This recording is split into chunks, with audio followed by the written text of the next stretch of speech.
Hello, so today I decided to make a couple of Kawaii Gewls. I was inspired just from the other day. I was looking to download some CC and I saw a load of Kawaii stuff which I have heavily utilised in another video, which I'll probably post straight after this, which really inspired me to do some Kawaii themed stuff. So this video I'll be making 2 Kawaii girls, and then the next video I post will probably be their apartment.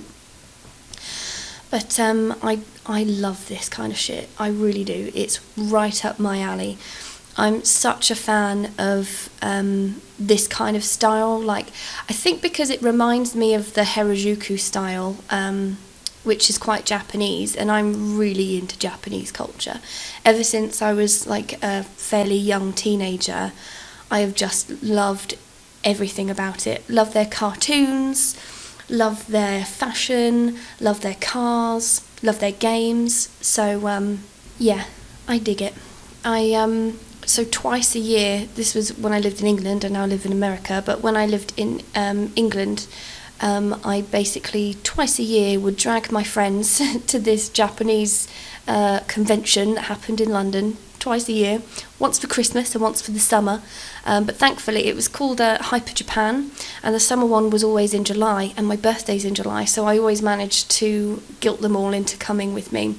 But yeah, and it's the good thing about this like convention is that it's not just this kind of like Harajuku Kawaii style. There's also like classical Japanese stuff as well, so they have like kimonos and that kind of geisha style as well. They even have stuff about Japanese koi fish, so it's all it's about the whole culture rather than just this side of it. But yeah, I've made a list of 30 things that I want to do before I'm 30. It's my friend's idea. And one of the big ones, or the main one, is to travel around Japan. Just take like 3 weeks, maybe a month off, and travel around Tokyo, Kyoto, Hiroshima, Osaka, just have a look at all of that, because I think it's a disgrace that I've never been to Japan. So I still have a few years to do it before I turn 30, but I want to try and do it as soon as possible. So I'm saving up to try and do that. And I mean, fear not, I will absolutely tell you as and when I do. I'll probably do a little photo album, maybe. Who knows? But yeah, that's my lifelong dream.